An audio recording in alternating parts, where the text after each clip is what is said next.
훈육이라고 말은 하지만 실제로 심하게 학대하는 배우자가 있습니다. 그런 경우에 소중한 내 아이와 배우자와 함께 살게 할 수는 없겠죠. 그런 상황에서 하루하루 배우자와 함께 생활하는 것 자체가 매우 스트레스 받는 상황이실 겁니다. 그래서 오늘은 아동학대로 인해 이혼이 가능한지, 어떤 증거를 모아야 법원에서 인정받을 수 있는지 알아보겠습니다. 언어폭력도 아동학대로 인정받을 수 있나요?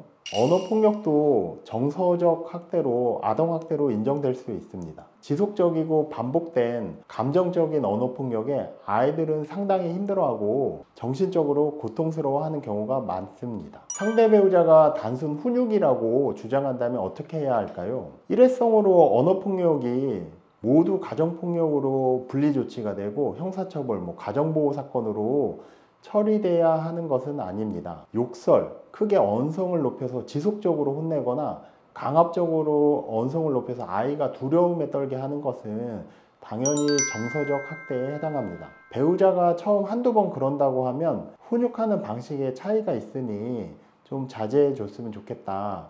좀 더 부드럽게 이야기를 아이에게 해줬으면 좋겠다. 이런 훈육 방식도 제3자가 보기엔 정서적 학대에 해당될 수 있다고 이야기를 해주는 것이 필요합니다. 가정폭력이 아이에게 치명적인 이유. 어릴 때 가정폭력을 겪게 되면 평생 기억에 남게 되고 한 번 받은 상처가 치유되기가 어렵습니다. 예전 1980년대도 아니고 지금은 아이를 양육할 때 체벌이나 폭언은 사회나 가정에서 용납되지 않습니다. 아이를 키우는 입장에서 훈육 이상의 체벌이나 학대는 말도 안 되는 것이고요. 아이는 꽃으로도 때려서는 안 된다는 이야기가 있듯이 감정적으로 폭언을 하거나 가벼운 폭행도 가정폭력이라는 사실을 아셔야 합니다. 최근에는 언어폭력도 정도가 심하거나 가벼운 폭행으로도 아동학대로 가정법원의 보호명령 신청을 통해 접근금지가 되고 아동학대로 형사처벌되는 사례가 많이 있습니다. 어떤 증거를 어떻게 모아야 할까요?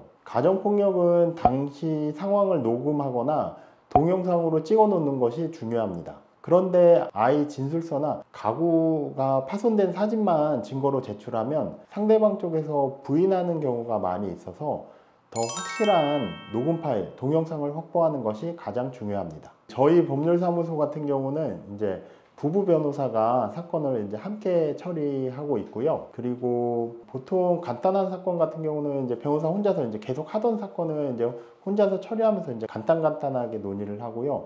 조금 이제 사건이 어렵거나 난이도가 좀 높은 사건 같은 경우는 저랑 이제 서주희 변호사가 이제 많이 논의를 하고 서로 의견 교환을 많이 해서 서로 이제 함께 수행하고 있습니다. 저희 같은 경우는 이제 변호사 사무실에 이제 저랑 서주희 변호사만 있고요. 그래서 보통 사무실마다 이제 대표 변호사가 있고 소속 변호사가 이제 사건을 맡아서 진행하는 경우도 있는데요. 저희 사무실 같은 경우는 이제 저랑 서주희 변호사 이제 둘이서 사건을 직접 수행한다고 보시면 됩니다. 오늘은 언어폭력 등 아동학대로 인한 이혼에 대해 알아보았습니다. 더 궁금하신 사항은 사무실로 문의하시면 됩니다.